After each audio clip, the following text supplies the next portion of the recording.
bezalako gai baten inguruan, hau zen gertatzen Platonen garaietatik. Eta gainera euskeraz. Bueno, pasada, pasada eta posgarri ez da, Inigo? Guztiz. Guztiz, arrituta, Bai. Egi esan da pentsatzen ginen, egongo gara 4 edo 5, 10 minuto eta kafea. Baina ez, irabazi beharko duzu soldata. Bueno, atzo komentatzen genuen, atzo sarrera ekitalditxoan, zaila dela, gorputza bezalako gai baten aurrean, gai zabal baten aurrean, 5 gai hartzea, hastea edo zikloa osatzeko. Baina nahiko garbi, filosofia ez izitekela falta, ze gorputzak eukidu historian zehar, edo filosofiaren historian zehar, eukiditu, mila ikuspegi, edo 1000 buelta. Eta esaten genuen atzo, Platonen garaietan, Platonentzat, gorputza izango zen, kartzelaren, arimaren kartzela, eta gero erlijioak jaso dute mezu hori, gero industria bezezarekin gorputzak beste funtzio bat hartu zuen, eta orain zer gertatzen da hipermodernidadean. Nik hipermodernidade hitza berari entzun diot, eta Inigo hemen baldin badago, da orain dela urte batzuk, beste filosofo bat ekarri genuelako ona, Zumarragatik, Pello Biain González, eta Pello Biainek hitz egin zidan Inigori buruz eta bere liburuari buruz, mandamentu hipermodernoak. Bai, orduan, nik irakurri dut, eta ikastolan nik beste sartzik hankide batzuk ere irakurri dute, eta egia esan da sortu da horrelako zera bat, Bai, orduan, imaginatzen dut itzengo diguzula pizkatxo bat gorputza gaur egungo gizartean, zein den hipermodernidadeak ezartzen dion funtzioa, en fin, eta horrekin lotuta pantailen gai ikutiko dugu, ez da libiziko aldia pantailen gai ikutzen dugula, baina zuk emango diozu zure ikuspegia. Bale? Bueno, besterik gabe. Bale, eskerrik asko.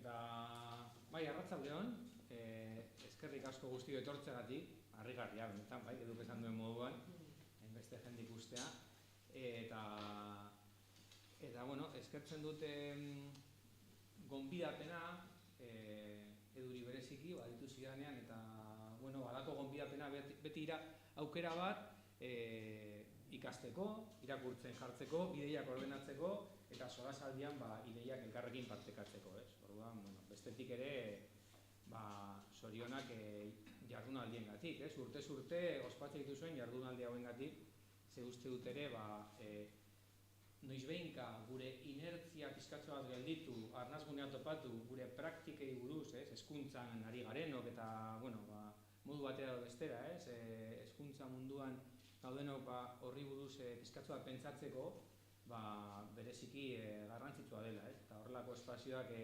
biziri mantentzea. Beraz, zoriontzekoa ospatzen dituzuen urteroko jardunaldi hauek, Aurtengo jardunaldietan, gainera, uste dut, gaia dela bereziki aktuala, Ez dakit, ze punturaino ere aktuala den bizi dugun gizarte digitalak ekarri dolako ere, gaudela batzutan erdi, pizkat espazio hibridoetan, erdi toki eremu digitalean eta erdi eremu presentzialean. Gaur ona ekarri ditugu gorputza batzuk, bildu gara hemen presentzialki, baina antza, streaming bidez ere jarraitzeko aukera dago, eta nahiko egungo bizimoduaren ohiko kontua da, zentzu batean egotea espazio anitzetan. Eta orduan, horrek eramaten gaitu ere hezkuntzan ere, eta batez ere pandemia hasi ikusi genuen, klaseak jarraitzea pantaila bidez eta horrek ekarritu hausnarketak. Ea ze ondorio ekarriko duen horrek, nola bizi hezkuntza baliabide teknologiko berri horiekin, eta esan bezala, gu bi espazio horietan elkartu gara gaur, nahiko nuke pentsatu zuekin presentzialtasuna ze balio berezi daukan, gerora, eta hala ere, pizkate karikatura eginez, baina bageneukan aukera ere metabersoan elkartzeko. Halako gela virtual batean, eta horregatik ekarri dut, gaur egun, zientzia fikzioa ematen badu ere, gertatzen da, aurten zabaldu dute lehenengo unibertsitatea metabertsoan, eta horrelako betaurreko batzuekin, 3 dimentsiotako betaurrekoekin, okuloekin, gehi jantzi aptikoekin, antza sentsorea dauzkate, eta orduan norbaitek zure avatarra, zure pertsonaia metabertsoan, metabertsoan eraikitzen duzun pertsonaia ikutzen bazaitu, sentitzen duzu, edo euria badago, edo bultzatzen bazaituzte, holako oso modu sofistikatuan aukera dagoela sentitzeko bertan. Orduan, guzti honek zerpentsa ematen digu, datorren kontu berria. Hemen jantzia ikusten duzue, baina hemen metabersoko unibertsitate horretan, nola eraman aldugun gure avatarra, hinduismotik datorren kontzeptua da, avatarra, jainko eta jainkosa lurreratzen zirenean, gaur egun, hiztegi digitalak hartu du, eta esan bezala, guk eraiki aldugun, metabersoan, mundu paralelo horretan, eraiki aldugun gure pertsonaia, Orduan, esan bezala, gorputza birpentsatu behar dugu, gure gizarte digital honetan, eta are gehiago uste dute, esan dugun moduan, dela gai erabate aktuala. Egia da ez dela beti horrela izan, eduk aipatu du, Platonen garaian beste gai batzuei agian lehentasuna baten zitzaien, pizkat baztertu egiten zela gorputzaren gaia, eta, niri, ekarrita, ohituragatik, holako helduleku bat behar nuelako, eta orduan alabari lapurtu diot, bere geratik arbela, baina Marina Garcés, pentsalari kataluniarrak, honen inguruan aipatzen du, filosofikoki behintzat, 20. mendea izan zela hizkuntzaren mendea. Hizkuntza.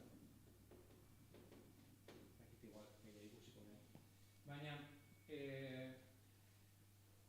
filosofia analitikoak ekartzen du deitzen dena giro linguistikoa. Orduan, hizkuntzaren gaiak zeharkatzen ditu korronte filosofiko guztiak. Ze lotura dagoen hitz baten eta gauza baten artean, ea ze punturaino eraiki dezakegun hizkuntza bat erabat gardena, gaizki ulerturik gabe, eta azkenean nola ekiditu gaizki ulertuak, eta baita ere ze arraio den hitz egitea. Horrek hartu zuen pisu handia, sama handia. Baina, bere ikuspegitik, 21. mendea, da, oraingoan, gorputzaren mendea. Orduan, gorputzak hartuko du aurreko mendean hizkuntza garutako garrantzia horren inguruan iaia korronte filosofiko guztietatik zeo zer esan behar dute, birpentsatu behar dute, eta orduan aukeratu duzuen gaia, uste dut esan bezala, dela jartzen gaituela mende honen erdigunean. Esan bezala, eta ibilbide txiki bat egiten badugu filosofiaren historian, ez da beti horrela izan. Gorputza niko baztertu izan da. Nik 3 zatitan banatu du solasaldia. Hasierako momentuan nahi nuen bizkate mapa orokor bat egin, eta gorputzaren inguruan pentsatu filosofian, soziologian, politikan eta psikoanalizian pizkatzo bat. Gero ja pantailen eragina gorputzen gau, 2. zati batean, eta 2. zati batean, solasaldia ireki gure artean. Orduan, lehenengo zati honetan, pizkate horan kokatzeko, esan bezala, filosofiaren historiari bat egiten baldin badugu, antzinaroan, jartzen badugu,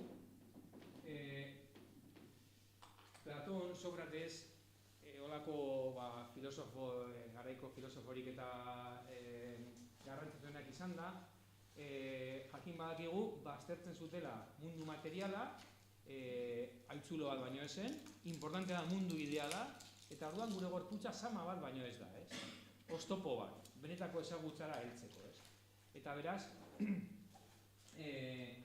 esan bezala, gorputza da gure arimaren kartzela. Eta hildo beretik, jarraitzen du filosofiak erdiaroan, eta bertan, San Agustin hartzen baldin badugu filosofo esanguratsu gisa, berdin, gorputza bekatuaren, sexualitatearen, gorputza zikina, gorputzak ez gaitu salbatuko alderantziz, arima izango da gure salbazioaren bidea, eta berriro ere mespretzuz hartuta gorputza. Eta modernitatera baldin bagoaz, modernitatea hemen izango zen hirugarren helduleku bat, ibilbide arinago egiteko, jartzen badugu zientzia modernoan Descartes, Descartesek ere planteatzen duena da, egia da, modernitateak apurtu behar du tradizioarekin, hasi behar da zerotik pentsatzen, baina benetako zientziaren subjektua da, subjektu pentsatzailea. Descartesen kogito ergo sum, pentsatzen dut beraz banaiz.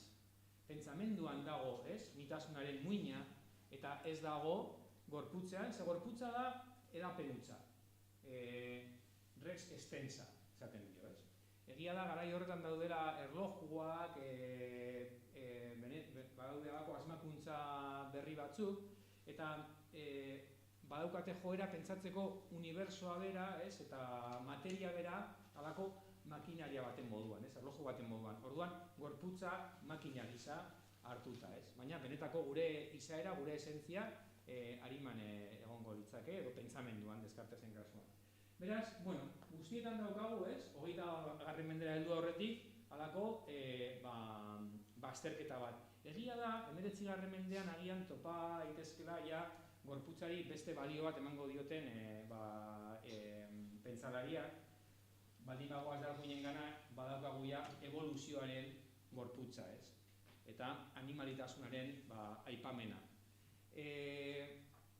Agian 20. mendean, zehatzago, Nietzsche edo Freudek planteatzen dute gorputz pultsionala, pasio ez beteriko gorputza, baina horrei ematen ikuspegi baikorrago bat, Marxek ere ekarriko luke gorputzaren gaia, baina gorputz esplotatuak, zapalduak, plusbalioa etekin ateratzeko gorputzaiengandik, klasen arteko borrokan, eta agian Foucaultek ere, 20. mendean, planteatzen du disiplinaren gizartea, eta orduan zigor fisikoak alde batera utzi, eta oraingoan beste disiplina mota batean gorputz horiek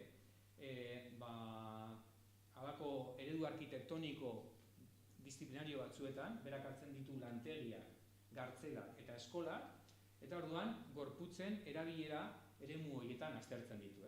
Orduan, badaude detaileak gorputzarekiko kontzeptualizazioa aldatzen joateko, baina ez gara heltzen oraindik ere 20. mendera nun gaiak hartzen duen edapen bat, filosofiatik politikan, soziologian eta bat. Orduan, niri orientatzeko baliogarria zait Anne Dugin politologoaren ekarpena, eta bera, gaur egun, diskurso guztietan agertzen baldin bada gorputza, hori aztertzeko sailkatzeko aipatzen ditu hiru bide, Eta bat da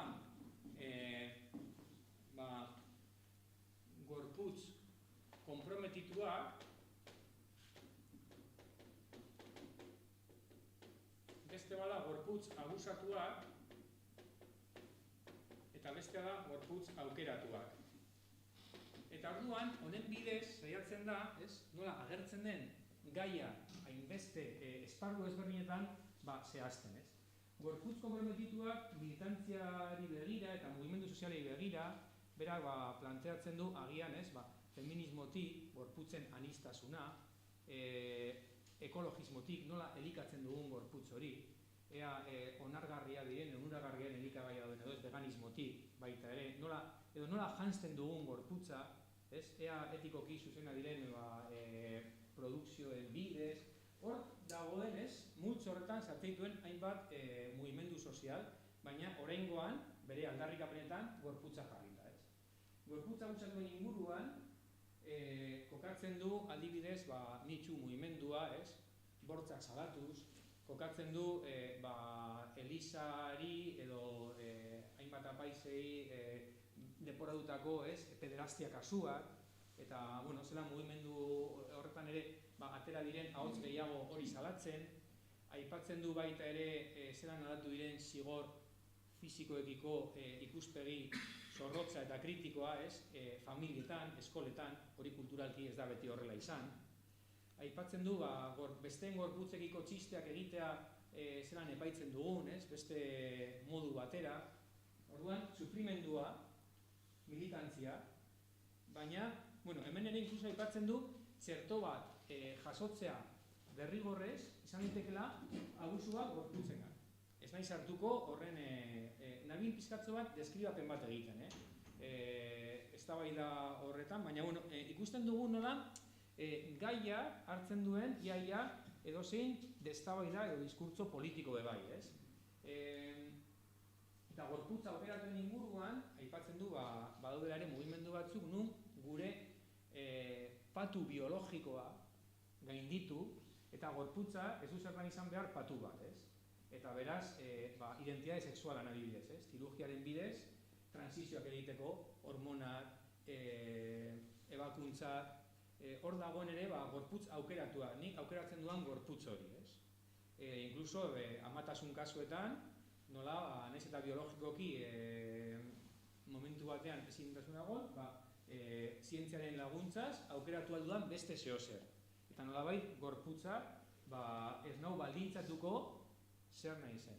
Deskripzio hau da nahiko kaotikoa, baina aldi berean erakusten digu politologo honek nola zeharkatzen duen gaiak hainbat esparru. Erpin askotatik hartu aldugula gaia, Egia da, Daniel Innerarity, filosofoak, daukala honen inguruko artikulu bat, gorputz bat demokrazia batean, eta bertan pixkat diskurso guzti hauen kontraesanak bilatzen ditu. Galdera deseroso batzuk botatzen ditu. Planteatzen du, ea ez ote den gorputza, gaur egungo idolo berria, ez ote dugun idolatratzen, ez ote duen hartu beste gari batzuetan arimak zeukan papela. Kontrakoa, Byung-Chul Hanek adibidez planteatzen du gorputza dela gaur egun erresistentzia gune bat. Gero eta gizarte desmaterializatuagoan gaude, digital horretan, dana behar du izan informazio, dana datu, gorputza garbitza da kontua, eta beraz, Bulhanentzat, oraindik ere, diskurso guzti hauetan gorputza aldarrikatzen bada, da pixkat erresistentzia moduan, protesta moduan dagoen joera digitalen aurrean. Hor daude, beraz, galderak eta planteamendu anitzak gaiari begira, postura oso bestelakoak. Neri laguntzen hau, orientatzeko, Jacques Lacanek planteatzen dituen hiru esparru. Jacques Lacan psikoanalista planteatzen ditu bere irakaskuntza osoan esparru simbolikoa, irudimenezkoa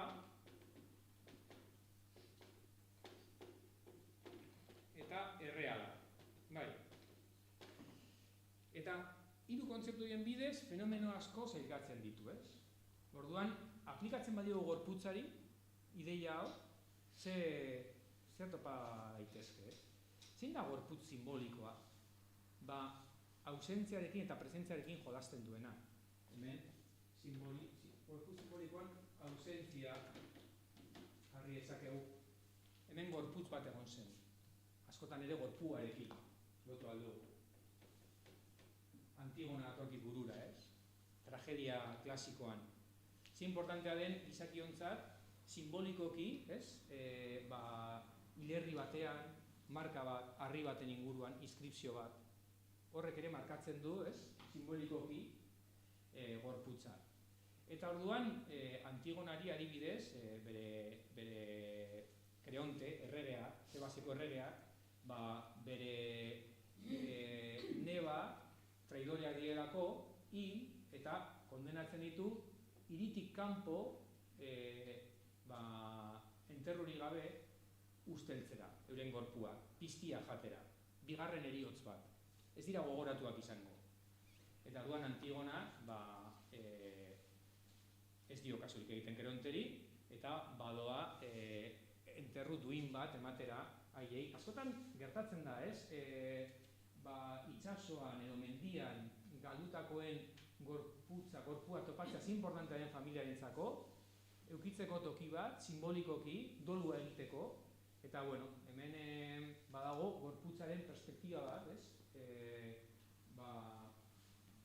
Gizakion kulturalki oso importantea dena, gizakiontzat, eta agian baita ere, gorputz simboliko horretan, gehitu ezakegu gorputzaren metafora. Nola simbolizatzen dugun gorputz hori? Zaipatu dugu gorputzen entekela kartzela bat, arimarentzat, hori da simbolizatzeko modu bat. Gorputza makina bat. Gorputzak energiaz beterik eta badaude kultura eta testuinguru ezberdinetan gorputza simbolizatzeko modu asko. Gaur egun nik uste bizi dugula gehiago gorputzaren ikuspegi zibernetiko bat. Ordenagailuekin gaude faszinatuta, gure burmuina ordenagailu bat dela dirudi eta berak idatzen ditu gure jokabideak. Orduan, mugimendu neuronalekin aktibatzen dago edo beste. Hori da gorputza metaforizatzeko modu bat. Metafora bakoitza dauzka bere ondorioak. Ondorio politikoak gure gorputza eta gure bizitza ulertzeko erari begira, ez? Orduan, aztertu dezakegu ze metafora daude, ze proposamen daude gorputz simboliko horri heltzeko. Arinago noa, pausu bat aurrera. Irudimenezko gorputza, nun kokatuko genuke, ispiluan. Gure aurrean topatzen dugun irudi horretan. Irudi hori kanpoan dago beti. Guk ez dugu gure gorputza osotasunan ikusten kanpoan ez bada. Hori da lehenengo alienazioa, hori aipatzen du Lacane. Bere estadio del espejo, artikulo interesgarrian, ispiluaren estadioa, ez dago itzulita, baina hor ikusten dugu osotasuna.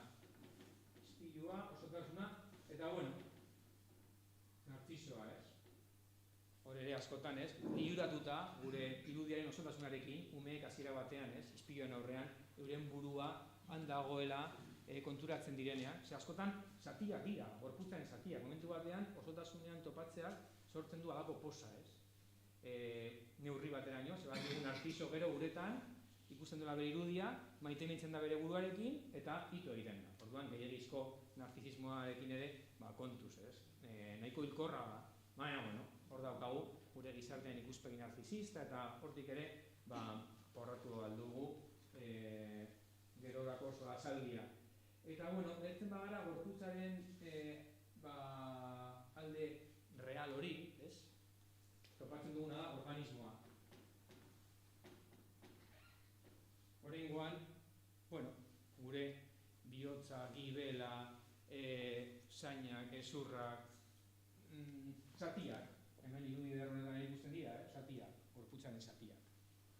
Beraz, gorputz erreal honetan dauzkagu organismoa, zatiak, eta agian baita ere gorputz pultsionala, pultsioak,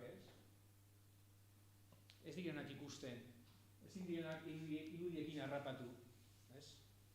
Badago artista frantzes batez saiatzen zela modu provokatzaile batean X izpien bitartez musu bat, zer dagoen, desira horren atzean. Eta ikusten dira, buru ezurra. Ez da harrapatzen gorputz pultsionala irudien bidez, simbolikoki ez da ere. Agian, gorputzaren ikuspegi, presentzialtasunak hitz egiten dugunean, gorputz pultsionalari buruz hitz egin genezake. Baina, hemen daude beraz, hiru hurbilketa posible gorputzaren gai honi, eta orduan zaila egiten zait pentsatzea zelan identifikatu gaitezken gure gorputzarekin.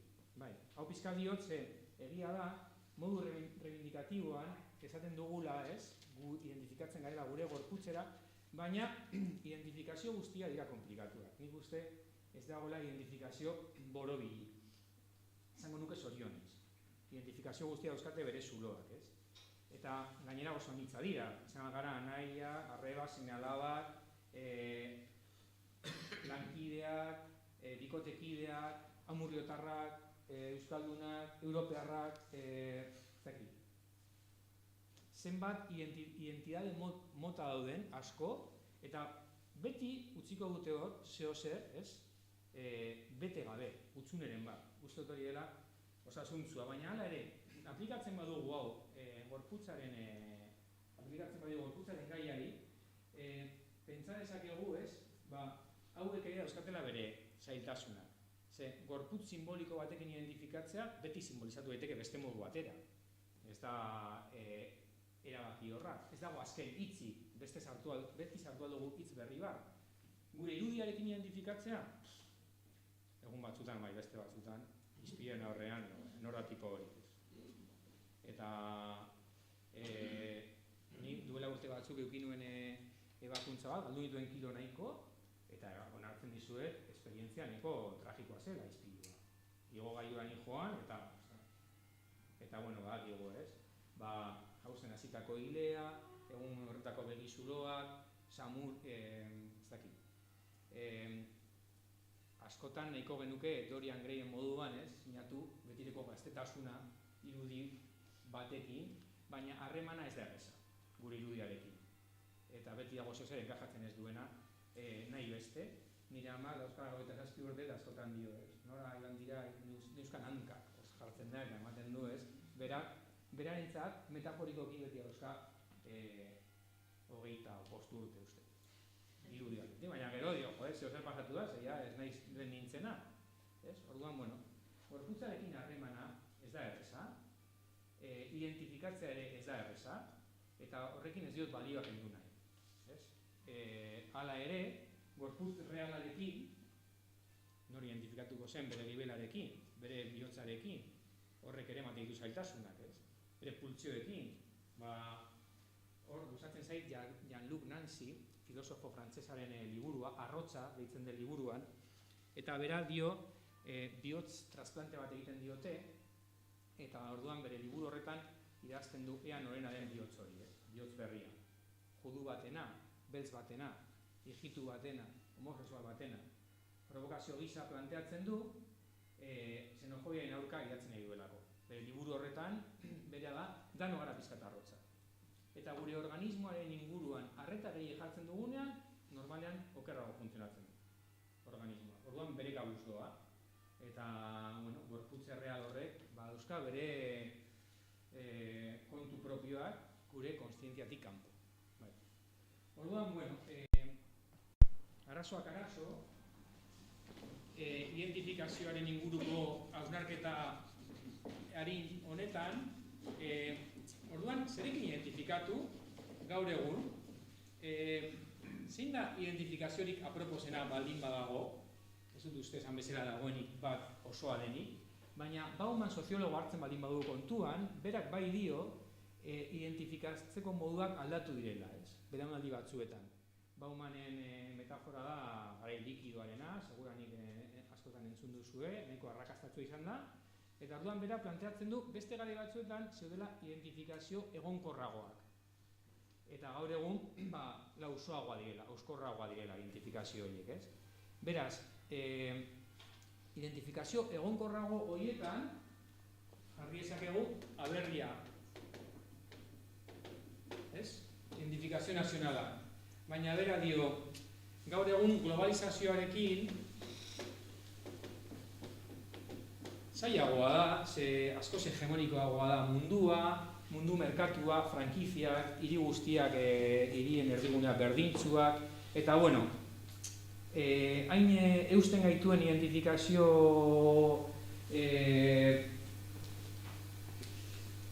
horrek, ez dakit, pisu gutxiago dauka oro garez, gure garaian, bere ikuspegitik. Eztabaidagarria bada ere, ikusten dugu, identifikazio solidoen amaiera. Familia jartzen baldin badugu, bera dio, gizarte individualistan, individuoa, lotura familiarrak gero eta harinago apurtu behar ditu, bere buruareki behar du, make yourself, eta zerotik hasi, eta mundu global horretatik bidaiatu, aldatu lanez, mugitu asko, eta beraz, ez dago identitate bat hain egonkorra berriro, hain sendoa. Inkluso, aipatu ganez lana, lan bidea, eta pentsa genezake ez, ni naiz Euskaldunako langilea eta nire enpresakoa, eta betirako urtez urte, baina gaur egun gero eta zailagoa da, ze lanpostua dira prekarioak, aldakorrak, deslokalizatzen dira enpresak, ikasi duan nahi ez du balio eta formakuntzaten gara nahi du behar naiz, orduan, norbera bere lanarekin identifikatzea ere zailagoa da, prekarietatea jarriko dugu. Beraz, Baumanen analizia zein da, identifikazio guzti hauek bertan bera doazela, eta daukagun identifikaziorik agian proposamen berria dela gure gorputzaren irudiarekin. Ez noa esatera lehengo identifikazioak hobeagoa zirenik. Kontua da, garai bakoitzak ze mugimendu dauden, horiek aztertu, agian, pizkat hobeto bizitzeko bertan. Baina ez goaz rebindikatzera ez nostalgikoki lehengo identifikazio batzuk, garai guztia daukate bere argi itzalak, ez dago paraiso galdurik, ez dago nora bueltatu, eta tokatu zaigun garaian, uste du dela kontua, zelan ulertu, alik eta bizitza bizigarriena eraikitzeko elkarrekin. Baina Baumanen hipotesia hori da, ez? Gure gorputzaren irudiarekin identifikatzea, beste identitate guztiak galtze dutenean pisua. Eta hemen topatzen duguna da bai, euren aurrean pantaila. Eta gizarte digital. Beraz, onarte, sarrera orokorra hau, gorputza kokatzeko filosofian, psikoanalizian, soziologian pizkatxo bat, identifikazioen inguruan, eta bigarren parte izango zen propio, eduri aipatu, edurekin adostu komendatu genuen izenburua zela gaurkoa, pantailen eragina gorputzena. Baina, pizkat heltzeko, pantailen presentzia gizarte digitalean. Ez dakit, onarte, zer galdetzeko, komentatzeko daukazuen.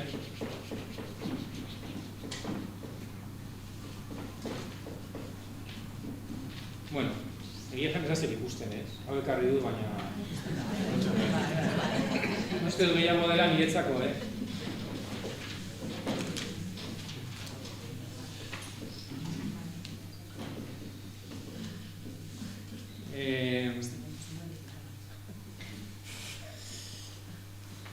Beraz, pantailen eragina, gure harremanetan, gure identitateetan, gure eskoletan, zabaldu aldugu, eremu askotara, gaur egungo bizimoduen estilo horretan, eta hor orientatu naiz lagungarri egin zait Javier Etxeberria eta Ola Mendozen liburu bat deitzen dena teknopertsonak. Zaipatu dugu gizarte digital hori, eta idazle hauek diote gaur egungo herritarrentzako oro har daude 3 eremu, mugitzeko. Bada eremu digitala, beste bada eremu urbanoa, eta beste bada eremu naturala. Bai? Eta hemen jarriko ditugu beraiek teknopertsonak erabiltzen duten ideia. Zein izango zen egokiena? Halako oreka bat egotea, eremu guztietan. Hau da, gure eremu urbano horretan, gure kaleetan, gure herriko plazetan, gure, eraikitzea espazio ederrak, handik aritzea, handik elkartzea, eta noizbenka ere, joatea paseatzera basora, mendira, hondartzara, gau izartzu batean izarrak ikustera, eta egotea, gure haur eta nerabeen eta gure bizitzan, esparru batek ez jatea gehiago bestea. Guztia mantentzea bizirik, Eta haien kezka zein da, eremu honek janduela gehiago, edo irabazi duela gehiago, eratu dela gehiago. Orduan, hor, lagungarria egin zaitere Ane Erramizen ikerketa, Kataluniako pedagoga da, eta bera planteatzen du hori, teknopertsona ideiatik abiatuta, zenbat denbora pasatzen dugun espazio digital horretan, eta gure gorputzean ze ondorio dauzkan horrebe bai, Beraz, egia da, 0 eta 3 urte bitartean ez dituela gomendatzen pantailak. Zaten du, 6 urtetik aurrera agian, denaen ikerketa asko duenen inguruan, eta bakoitzak jartzen duer bere, agian zuen beste zoaz irakurri duzu, eta beste ikerketa batekin, solasaldian jarri ezakegu. Baina, bueno, berarentzat, honek daukana, eremu digitala daukana da, gorputzak eukibar dugula geldi, eta aldi berean hiperestimulatuta. Orduan, pentsatzen du ere, haurtzaroan ze ondorio daukan horrek. Egia egiten duela lotura handi bat hiperaktibidadearekin, egon ezin batekin. Zer da, geldi eta estimulau asko, eta gero horrek uzten duen egon ezina. Horrela saiatzen da pizkat bideratzen, baina kezka horrekin, gero eta gehiago pantaila daudela gure lanean, gure eskoletan, hezkuntzan, hor gaude irakasle digitalizazioa egin beharrean olako ikastaro bat, bai ala bai, eta beste kontua da, gure aizialdean ere daudela, lanean eta aizialdean. Eta baita ere lasaigarri moduan erabiltzen ditugu askotan, supete gisa dio. Kasketa aldi batean tori mobila, abeliziltzen den, lagun batek egin zuen. Niretzat ez da, pantaila piztu eta umea itzali. Momentu batean, egarrean, baina karo, erabiltzen badugu askotan, ze ondorio dauzkan horrek. Eta, jatetzetan baino ez da ikusi behar, askotan, tranquilo azkaltzeko, eta tabletarekin, mugikorrarekin, erabilera hori ere egiten dugula. Kuriosoa da, zer gero Silicon Valleyko, hor Kalifornian dagoen, teatrea, no zen.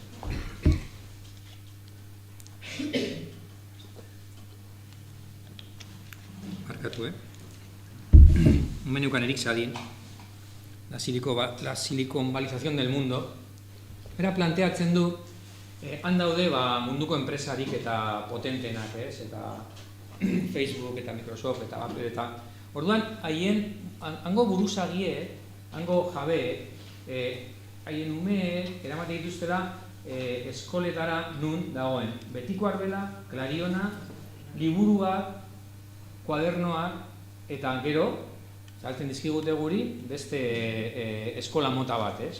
Orduan, zerpentza ematen du horrek, ez? Horregatik nukan ere Arbela ekartzeko gogoa, Silicon Valleyko estiloa, hau da, elitea da, ematen du ez, baina hori izango zen gaur egungo elitearen bidea. Eta, egia da, pentsa dezakegula, han erramesekin batera,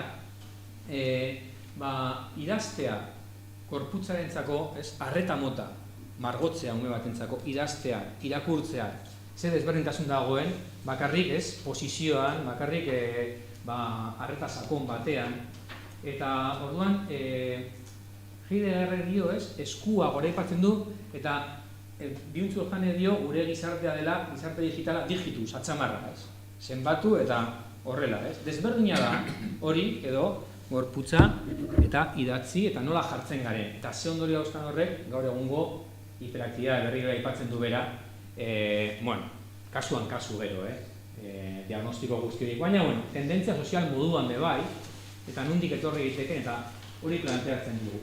Orduan,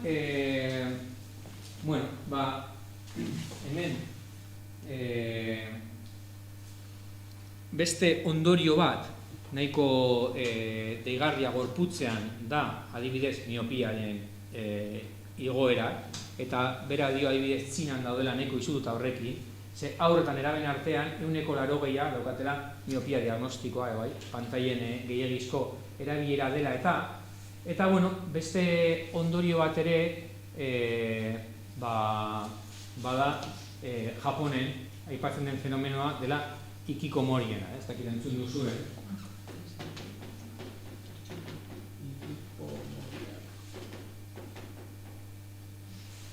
Horan deitzen diete, bere gelatik irtetzen ez diren nerabei, ez? Era bat isolatuta, ez dute nahi gorputza konpromesuan jarri, inorekin elkartu, arriskutsu egiten zailagian, eta hor bere arresia daukate, pantailez betea, sare sozialetan, bideojokuetan, baina etzetik irten gabe. Orduan, agian, ikikomorien fenomenoa muturrezko fenomenoa da, Baina, bueno, ematen diegu ere, agian sintomatikoki gure garaiaren ikuspegi bat. Gure nerabeak badira zentzu batean pizkatzo bat ikomoria, gue bai, agian.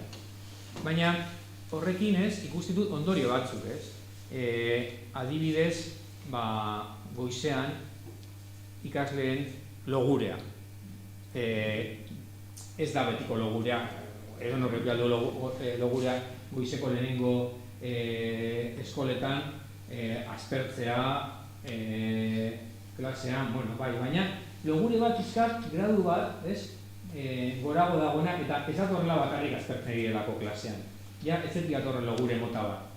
Nire bintzat, ikasle batzuekin hitz egin da, esaten diate, igual ordu hirurak arte egon direla bideoak ikusten, pantalla pasatzen.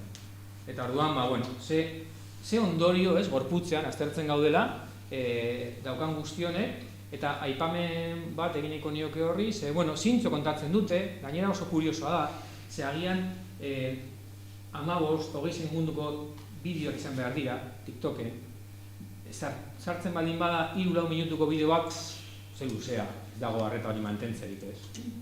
Baina hala ere gero ordu bete pasatzen dute 15 segundoko bideoak ikusten, orduan horrek ere, baina eure kontatuta, arreta egiten dietela, eta gainera batzutan onartuta izan dela bata bestearen atzetik inolako zentzuri gabe.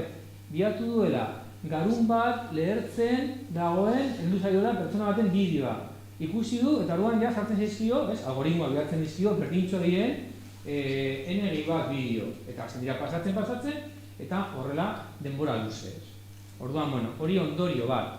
Logurearekin batera aipatzen dugu bai, orduan bideo bat bestean atzetik gelditu ezinean, beraz, adikzioa, azokan aipatzen da, baina hori ere bada gure garaiaren sintoma bat, oroa, ezin mugari jarri, adiktiboki, kompulsiboki, baina gure produkzio sistema horrelakoa da, kapitalismoaren joera produzitzea gelditu gabe, mugari gabe. Orduan gue bai, horren seme alaba, zentzu batean, hortik bideratuta. Orduan, adikzioaren inguruan, bebai, arreta ditu zidan, Inglaterrako internado batean, zuzendaria debekatu ziren ikaslei orduaretik aurrera, erabiltzea mugikorrak, tabletak eta bat, wifiak kendu, eta hasierako protestak alde batera utzi da, baretu zirenean, ikasleek onartu zuten, eskertu zuten hartutako neurria. Askotan, haiek ere behar dute laguntza, pizkatxo bat muga batzuk jartzeko, eta bakarrik guztien baitugu, non-stop. Baina, ez dakit zein den hori formula, baina hori irakurri nuen ere zerpentzen hasidan. Gainera, algientzat gogorra da ez egotea jarraipen horretan, ze aipatzen da gaur egun ere FOMO, beldurra zer galtzera, egiten duzuen, baina fear of missing out. Noren ajertzek erabiltzen du, hemen daukate El siglo de la soledad, bere liburu interesgarrian, eta kontua da, ez baduzu ikusi jasotako bideo hori, ezingo duzu hitz egin, justo hitz egin behar den gaiari buruz. Eta duan badaezpada, mezuetan sartuta, bideo guztiak ikusten, eta pizkat beldur horrekin, zer galduko ote dudan. Gainera baita ere dago konparaketa amai ezina. Bate bialtzen du justo bideoa egon dela elurretan, eta nik ezintzen joan, Eta orduan ikusterakoan beti gaude tokitzarrean, Eta baldin banago parrandan, eta bialtzen diate ondartzan dagoen argazkia zeran nago ni hemen, egon beharko nuke, eta orduan bizi antsiedadea askorekin, angustia askorekin, zer galtzea. Berezik hitzardo eramaten dugu galtzea gizarte neoliberalean, beti irabazieten gabe. Orduan, beldur horrekin ere ez bagaude sareetan, ez bagaude hor konektatuta, zer gertatuko den, nola isolatuko garen, baztertuko gaituzten, eta orduan, hor dago gaixotasun berri bat, dela aisialdiaren gaixotasuna deitzen zaio. Eta orduan, oporra datoz eta gaixoari jartzen gara. Ia aisialdia oporra bihurtzen dira lan gehiago lana baino. Eta orduan, kuriosoa, psikologo, psikiatra batzuk aipatu dute, eman dute gaixotasun berri horren berri, baina bebai, bada edozin gauza egiten baldin badut ere, erakutsi behar dut, sareetan. Egon behar naiz eremu digitalean. Natura nago, baina egon behar naiz une hor bebai, ez? Eta orduan, horrek egiten du nahiko kantzagarria, askotan, ez? Gure oporraldiak, eta lagun batek kontatzen zidan zen, Louvre-era joan zen, Parisera, kola handi bat ikusteko Mona Lisa, eta heldu orduko, buelta eman, iaia, ikusi gabe margolana, selfie datara, eta jazta bago ez. Orduan, puntua da, gehiago, ni hemen egon naiz. Nire nabil disfrutatzen konsumo gizartean, ez? Nire naiz honen partaide. Osea, zer igotzen dugu, eta zer denez, ez dute zer galtzen, eta han egoteko beharra, ez? Orduan, Hikomorien hildotik ondorio batzuk gorputzean, eta ondorio batzuk ere gure harremantzeko eran, funtzionatzeko eran, baina aipatu dugun metabertso hori da, ez? Egun aipatu dugu kapitalismo digitalaren ondorio bat, ez? Datuak dira lehen gaia. Eta orduan, zer nahi dute enpresa horien? Gu ahalik eta denbora gehien egotea bertan. Gure arreta irabazi. Zer gero datu horiek salduko dituzte. Orduan, 19. mendeko kapitalismoaren lehen gaia baldin baziren, joan herrialde batzuetara eta produktuak hortik jaso, gaur egun kapitalismo digitala elikatzen da big data horretan gure datuetatik. Orduan, badakizu gero propaganda heltzen zaigula oso modu individualizatuan, uzten ditugun aztarna digital guzti hori nola erabiltzen den, nola saltzen den, eta beraz, horren adibidea daukagu metabersoa, Facebook orain deitzen da Meta, eta haiek aurre ikusten dute, 2026 urterako, danok egongo garela minimo ordubete uniberso paralelo horretan, ez?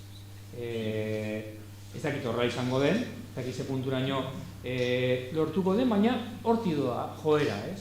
Eta lehen aipatu ditudan jantzi haptikoak eta betaurreko horiek, eta unibertsitatea metabersoa, guzti horiek dira horren erakusgarri, ez? Egin dira zientziak izoi dui, baina egin dira kontzertua metabertsoan. Gero zaila da, oraindik ze 5 giga behar dira, eta orduan konexioa ez da bilondo, baina kontzertua nun, zure avatarra doan bertara, eta zu etzetik. Eskontza metabersoan. Rita Ju eta 2022an izan zen lehenengo eskontza metabersoan. Eta han dantzatu zuten, eran zuten, jan zuten, bakoitza beretzean, jantziarekin, eta espazio virtualean. Inditexe saltzen ditu arropa pilo bat metabersoan. Zu jantzteko zure avatarra. Orduan, negozio handia daukate bertan bebai horrekin, ez? Eta, egon dira ere bortza metaberso. Bortzak. Bortzak eta. Karo, hor dago, arazo handi bat, legalki da, da espazio berri bat, eta ekarriko ditu erronka, zalantza eta berria. Orduan, hemendik tiraka, egia da, planteatzen dutena dela hor, gure, eukiko dugula, gure irudimenezko identitatea, ez? Gainera, propaganda bat bai egin zioten, pandemia eta gero, ez gara gaixotuko, han, konfiantzaz, elkartzeko aukera daukagu, eta askoz ere higienikoagoa da guztia. Baina, honek dauka, irudimenezko identitate horrek dauka, gero, gure irudi perfektoa lortzeko nahia, ez? Gure irudia bagara, ez?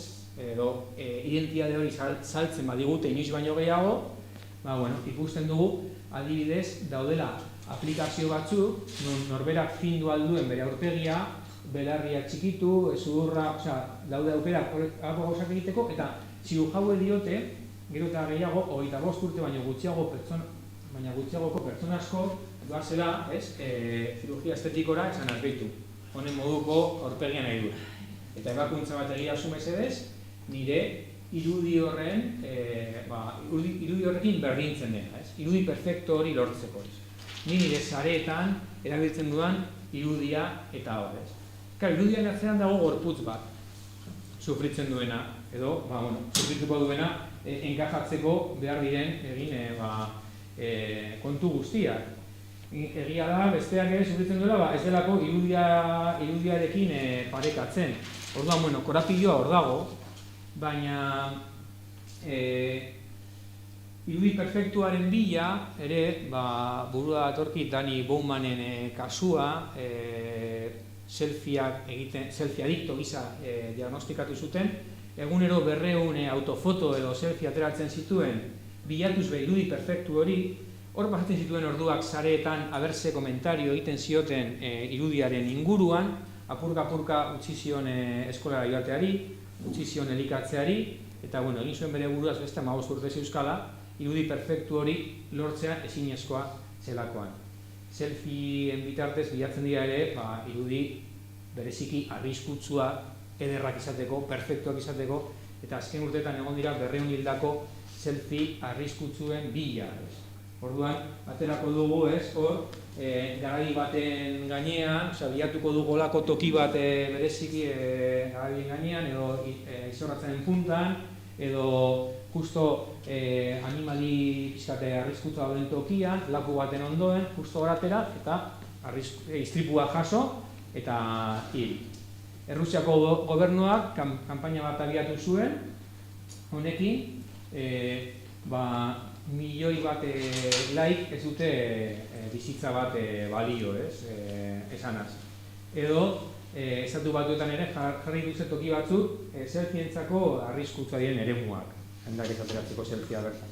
Ez dakit horrek esote duen gonbidatuko jendeak gehiago gero, bertan selfie ateratzera, baina, hor dago, kontu irudi perfektuaren kontu nahiko hilgarriak, hala ere, saltzen digute irudien bidezko hilezkortasuna.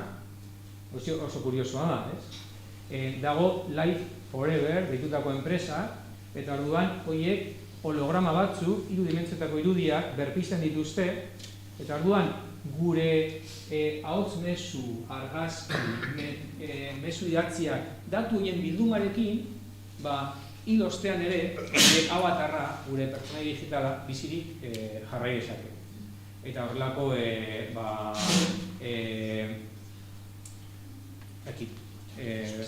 kontu kuriosoak saltzen dira.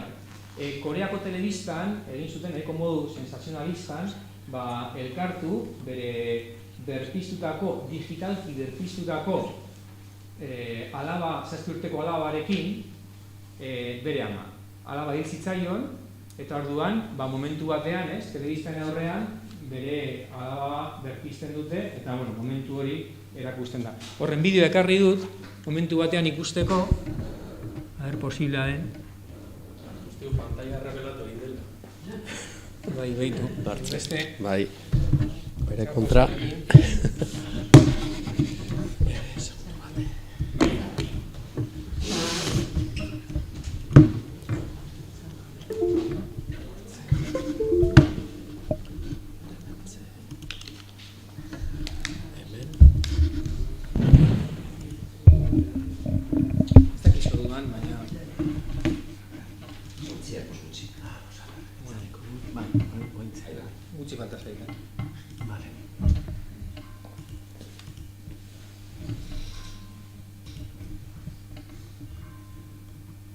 Minutua baino ez, ikusteko pixkat...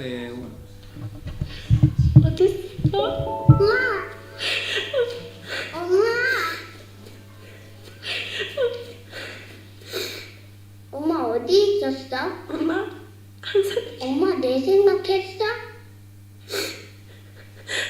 맨날 해. 아니 엄마 많이 보고 싶었어. 엄마도 나 보고 싶었어.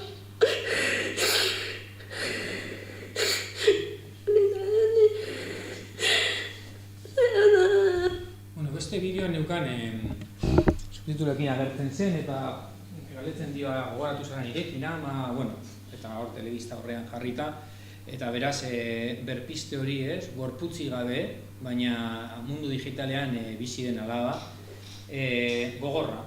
Neri ere pentsatzera ematen hau dolua egitea, ez? Bai, eskerrik asko. Ea dolua egitea ezinezkoa ez izango ote den. Azkenean gabeziaren inguruko subjektibizazio bat behar du dolua, eta faltarekin bizitzen ikasi, eta ze punturaino honek ez, Life enpresa jartzen duen irezkortasun mota horrek, ze ondori daukan, gure prozesu pertsonalean batzuetan ez, galdutakoa subjektibatu eta alizateko ez. Hala ere, irezkortasun, pasatu nahiz, hilkorra den gorputza hiltzen dira irudi perfektuaren bila, eta hala ere saltzen digute irudi hileskor bat ez. Edo hileskortasuna ere bai, saltzen dute, hau da beste hildo bat, transhumanismoaren ideologiatik. Baita ere Silicon Valleytik datorren ideologia da, baina, bueno, haiek gehiago oinarritzen dira cyborg kontzeptuan, ez? Erdi gizaki, erdi makina. Hor daukagu zientzia fisikoko pelikulak ere, hor Terminator eta... Baina, 70. urtetik aurrera hasi zen kontzeptu hori erabiltzen, eta, bueno, gaur egun badako implanten bidez, ahalmenak gehitu, organo artifizial batzuk sartu, eta orduan erdi, esan bezala, erdi gizaki, erdi makina izan daitekeen cyborg hori, eta badago Cyborg Foundation, eta jende asko bere burua cyborg gisa aldarrikatzen duena. Orduan, bueno, hor dago beste hildo bat, ez, gorputzaren inguruan, teknologia berriak aplikatuta, eta ze ondorio ekarriko dituzten horiek. Zentzu batean dano gara pixka ziborga, ze gure mugikorra daukagu gorputzera itzatzita, eta horiek ere ematen digu gure GPS-a, gure informazioa, gure... Eta nerabe askoentzat mugikorrak entzaileria mutilazioa da. Gorputzaren parte bat kentzea, eta hori gabe ez dakigu ja osori gauden edo zer falta zaigun. Orduan, bueno, Bulhanek dio, ja ez gaela homo sapiens, baizik eta homo sapiens. Dagoela horrez, horrelako aldaketa bat. Eta, bueno, hor ere, gorputze cyborg horiek garena pentsatzeko. Dena den, eta apurka-apurka amaituz, ustezko abantai batzuk ere planteatzen du orduan metaversoak, ez? Ustezko abantai batzuk. Batetik, ez gaela gaixotuko, ez? Diote, mundu digitalean eta pantailan bizi garen denean, baina ikusi dugu miopia, ansiedadea, adikzioa, eta beraz, bizitza agian gauza batzutan gaixotu ez, baina bizitza asko pobretuko dugu, eta zer den gaixotasuna orduan, ez, zalantzan jarri beharko genuke. Beste abantai bat planteatzen dutena da elkargune badela. Orduan, bakardadea gaindituko dugula, ez, bakarrik ez egoteko. Noela Hertzek planteatzen du bakardaren mendean, liburuan kontrakoa, ez. Egunero 20 minutu murrizten baldin baitu gure sare sozialetan ematen dugun denbora, bakardade sentimendua asko murrizten dira.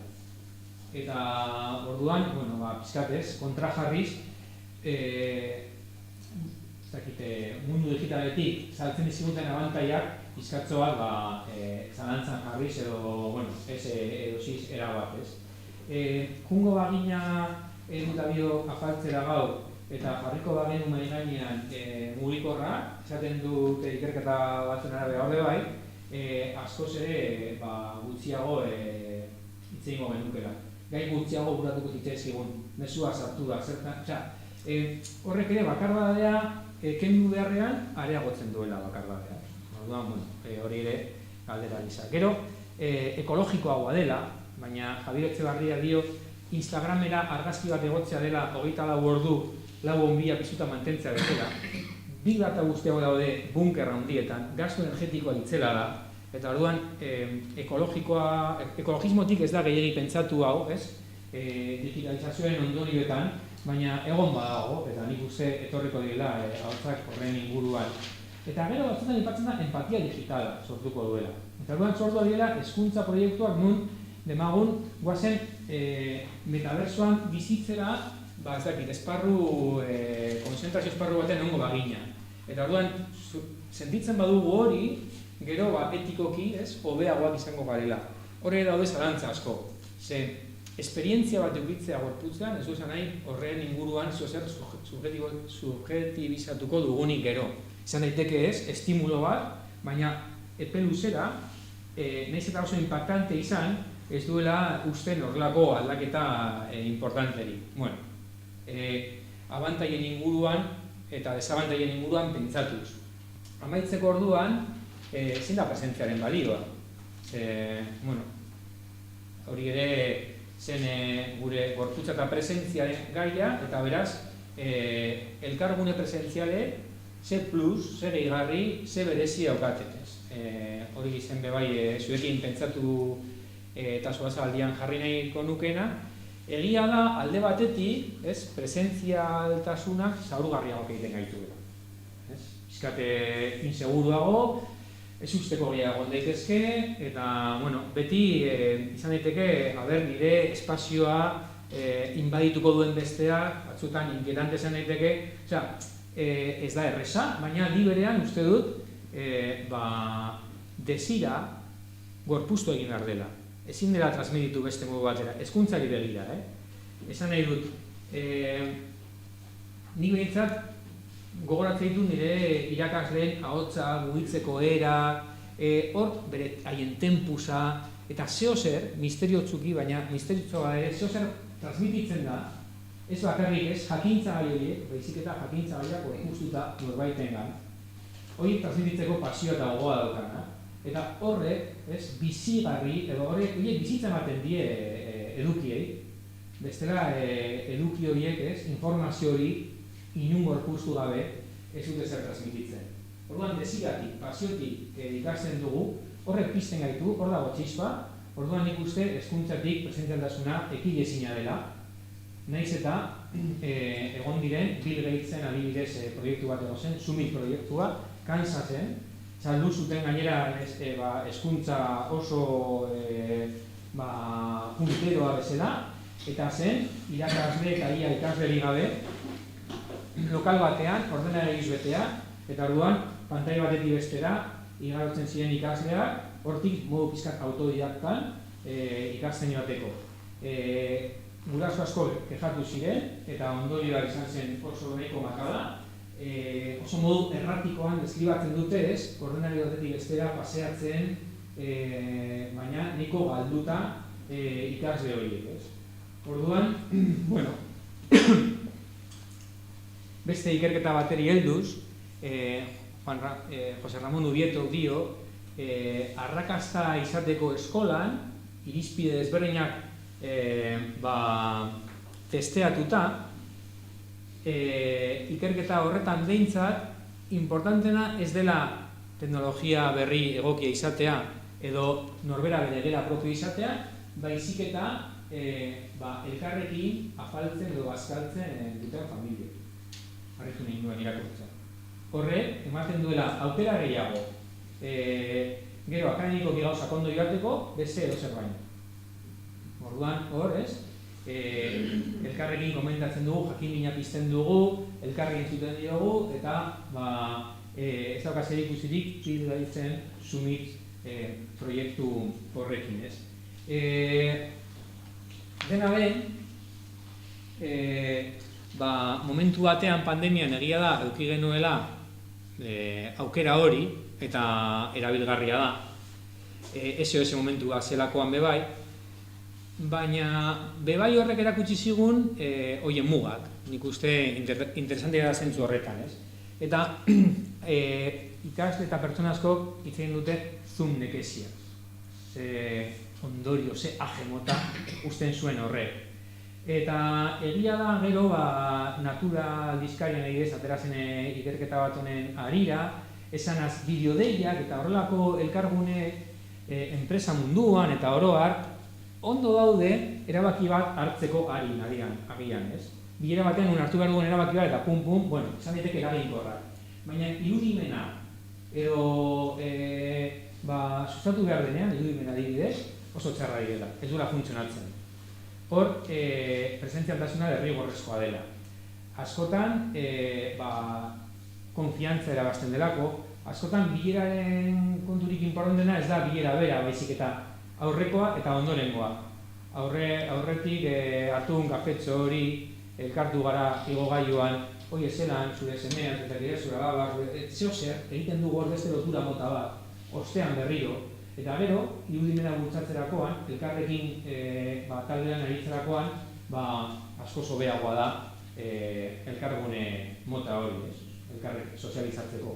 Orduan, hori, aipatzen dute, ikerketa horretan, zertan izan daitekeen bide digitala egokia, zertan ez, eta horren kontura sozializatzeko eskoletan, nola ez, ikusten dugu horren garrantzia ehunean. Dena den, egia da, ez dugula parekatu behar gorputza eta presentzia. Ez dira gauza bera. Egon gara gorputza egon alda hemen eta presentzia ez. Askotan, eta nerabe eta ume oso erraz onduratzen dira horrekin. Edo bere kontatzen zidan ikasleen inguruan eta itzarroekin ez. Haie dakiten nor entzuten duen. Eta nor, hemen nago, baina 2 minutu barba hori behar dut amaituari. Askotan ez, gaude, multitasking horretan gauza bat egiten, zeme alabe, kontatzen digute zeo zer, edo bikotekidea, baina presentziarik ez dago. Orduan, gehitu behar dugu desira, arrepa mota bat. Bertan egoteko gogoa. Klasean ez zuzuen egon nahi ikasle badakite. Eta klasea gustoratu zenean ikasleak ere badakite. Orduan, presentzia zer da, ez da bakarri gorputza, eta hala ere, gaur egun, gero eta gehiago, lujo bat dela ematen du. Ze telemedikuntza, teleterapia eta hau lepatzen direnean, ia, pobreentzako gelditzen da bide digitala eta ordaindu alduenak ordainduko du presentziala. Eta orduan, baita ikusten dugu, ez, rekurso gutxien daukaten familiek gehiago ere dutela batzutan, ez? Ezin dut inor kontratatu kanguro gisa, eta orduan, pantaila entzufatu, eta orduan, salduago daudela, eta orduan, presentzia lujoa bihurez desan, halako elkargune irekiak ekartute presentzia lujoa, baina ez aberatzentzako bakarrik, baizik eta edonorentzako. Orduan, niretzat ere lujoa izan da ona etortzea gaurkoan, eta honekin amaitu dut bigarren zatia, hirugarren zatia elkarrekin egin dezagun. Mila esker.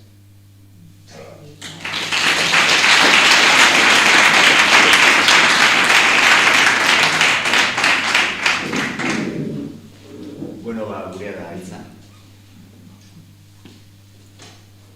Denok atera ez.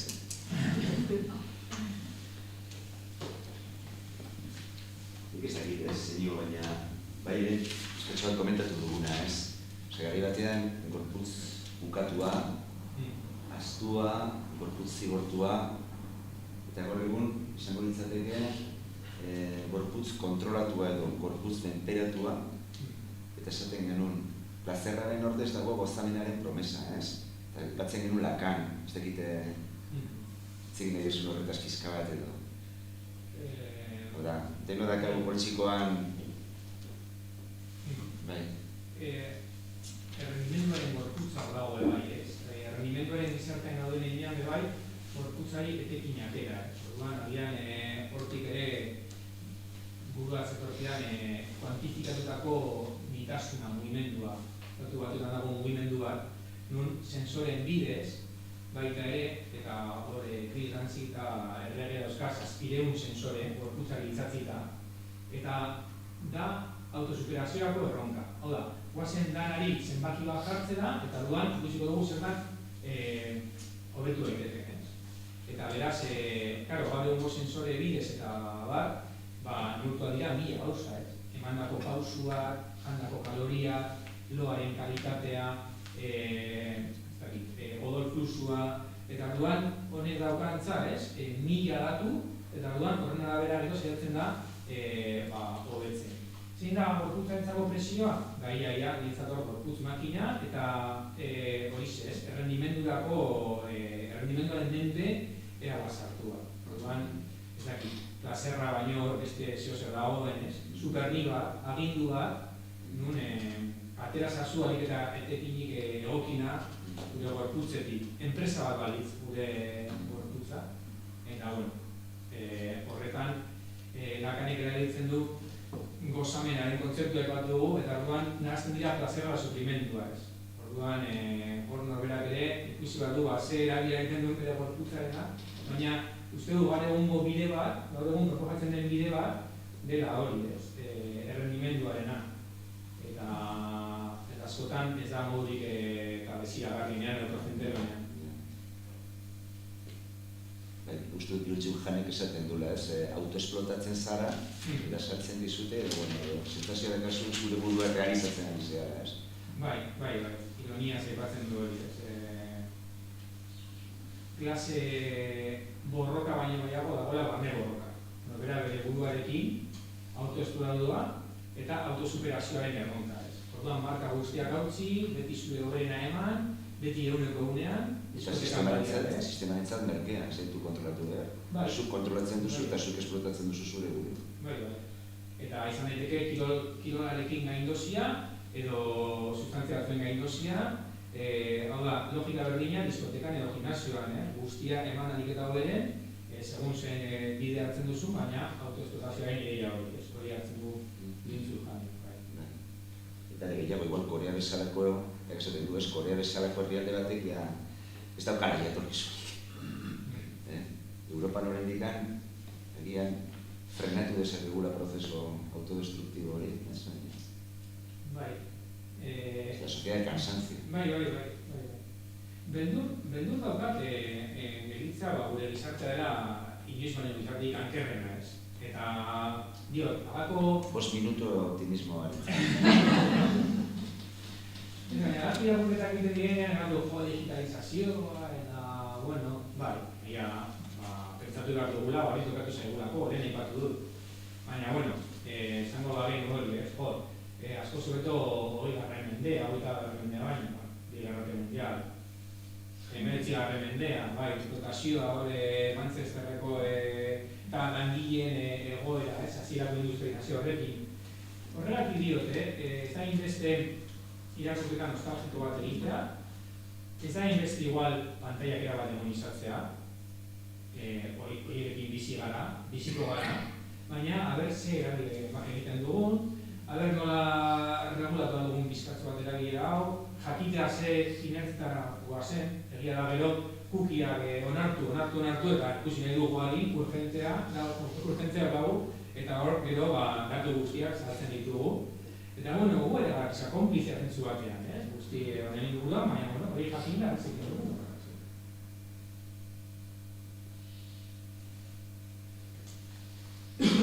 Gero, Biltzuk Janeri helduta, berak aipatzen du, gero eta komunikazio gehiago dagoela eta gero eta komunitate gutxiago. Orduan bai, nire galdera zen gu bizitugu konexioa, gauza bada konexio digitala eta beste gauza da komunitatea. Eta komunitatea egiteko berria gorputza.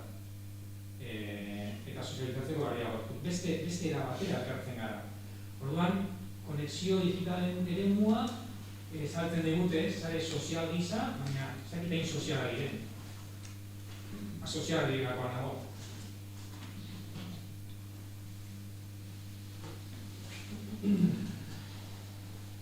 Venga, Iker. Bueno, a ver, ni ukuritu zait, orain aipatu duzun horren arira, etortzen zen burura Marcusen unidimentsionalaren ideia, ez?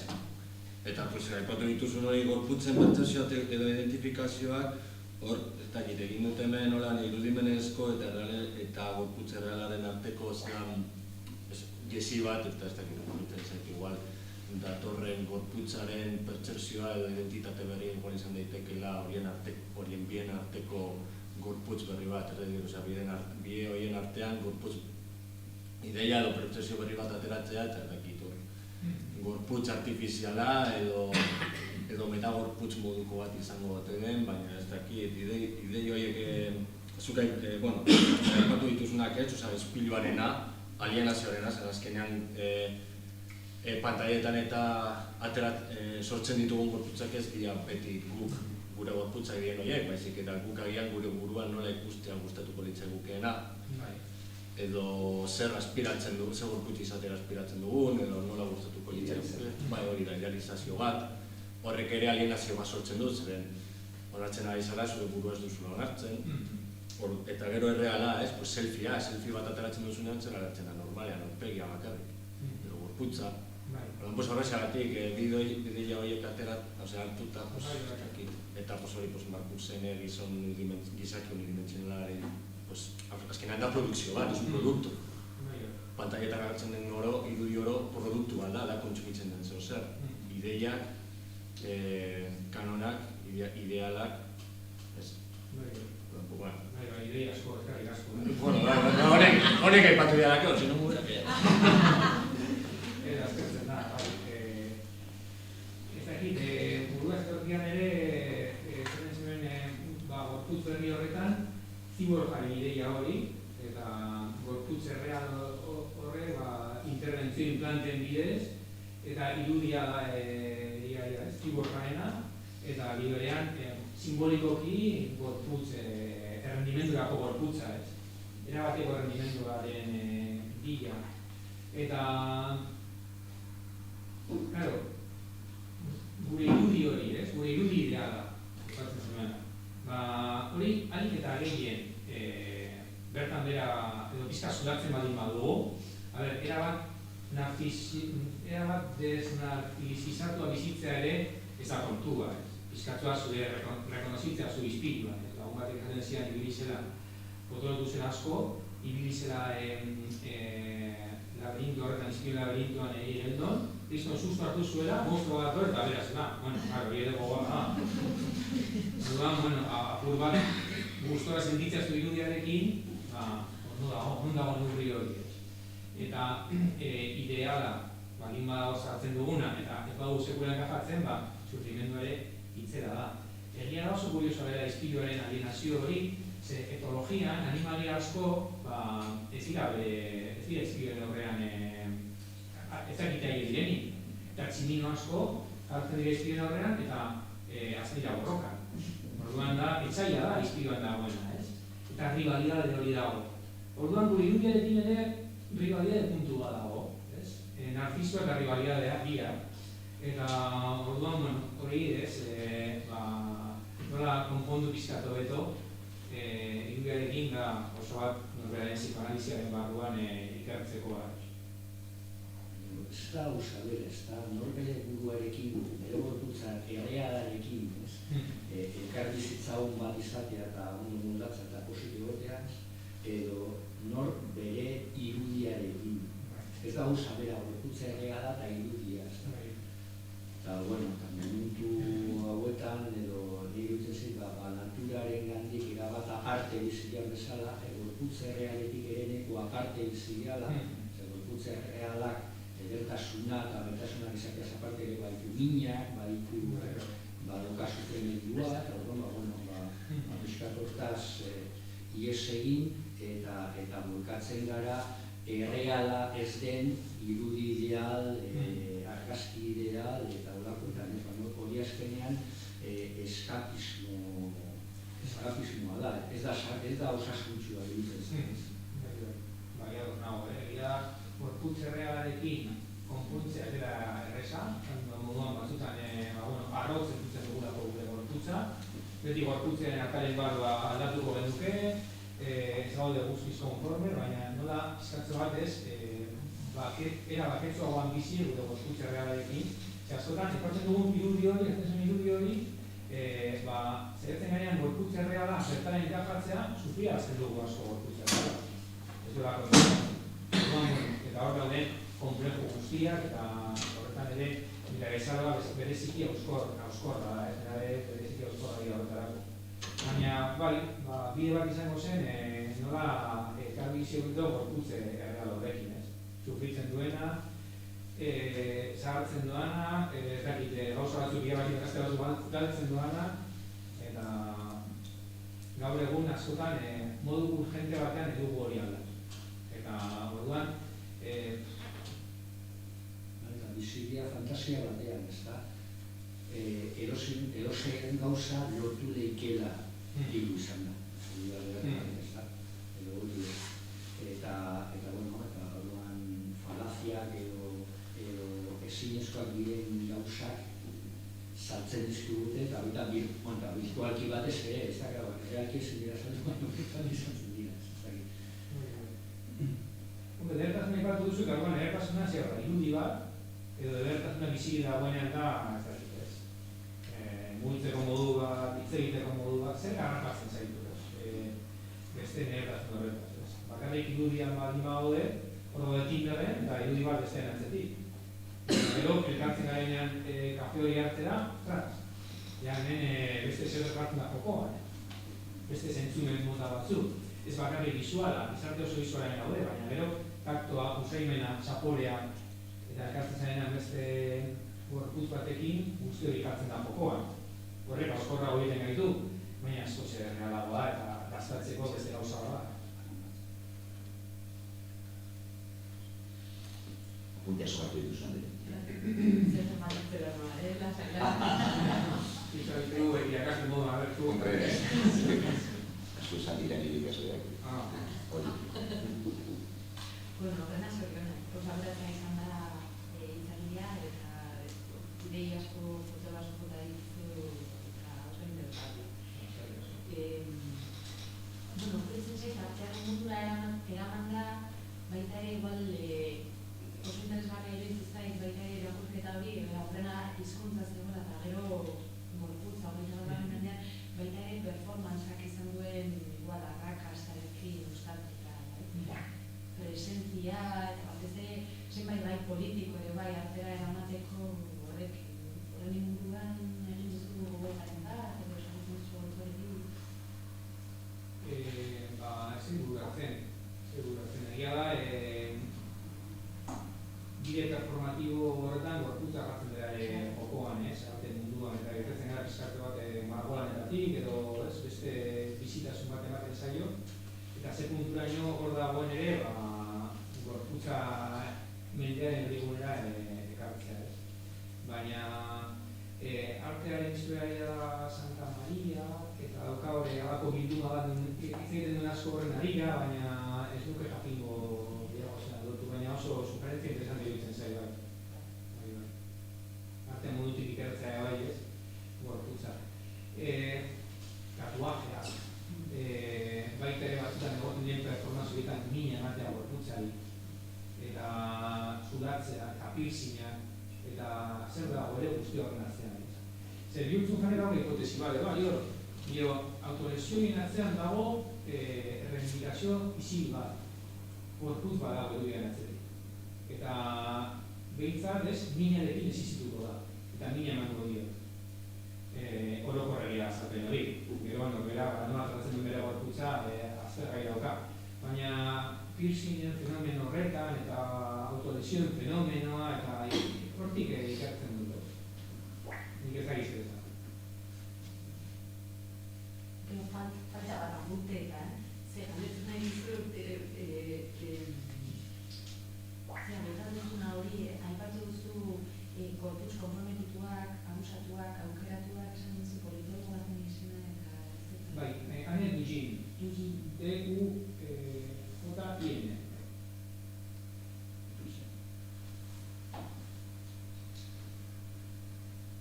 Indigur batzuk garri ditut, baina askotan gaudezun, niretza erakutzi, hemen dago ez gauza, Jun Zulfanena, eta orduan bera dio gure gizartea gero eta desmaterializatuagoa dela, dana datu bihurtu behar dugula, orduan, dana informazio, irudiak edo datuak, 0 bat, eta oroak,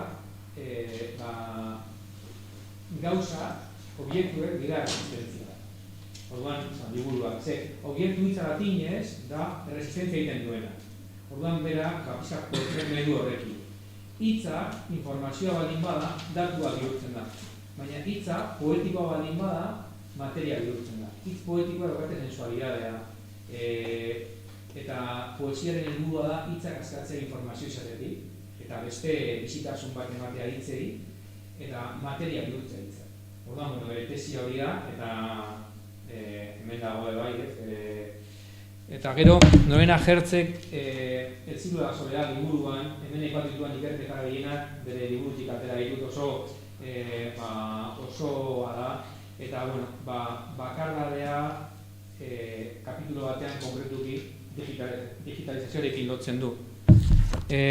Metaversoari ongi etorria, hau da Ubieto, Jose Ramón Ubieto, eta Liliana Arroyo, soziologoa eta psikoanalistak, presencia, cuerpo y avatares en la era digital. Edurekin zein ondoren gaiari buruz, ostras, hau da, presencia, cuerpo y avatares en la era digital, hau da referentzia oso on bat niretzako. Elkarrizketa moduan egiten dute, bie batean, eta, Silicon Valleyren inguruan Erik Sabinek dauka beba inteligentzia buruz, eta filosofo frantzes bat, orain pizkat modan dagoena, filosofoa modan egonak badira, baina, bai. Orduan, ez daude presente, baina liburue daukaten miraria da, simbolikoki, ausentziak presente egiten dituztela, eta, gorputz simbolikoari urte egin dugunean, horixe. Liburu digitalak, ezin dut maite, ezin dut horiekin irakurri, azimarratu, ikutu, toki bat daukate, ez? Gorputza daukate liburue. Eta, igual izango da bai, beste lanaldi bateko gain zela. Nik zalantza hori daukate. Osea, kritika bat egiten kontuz, entzun behar ditugu gazte berriak, hain dingu dute bere bidea, ez da gurea, eta haiei ere lagundu aldugun horretan, baina esan gabe gure garaian ez zegoen hori, eta zuen garraia da, orain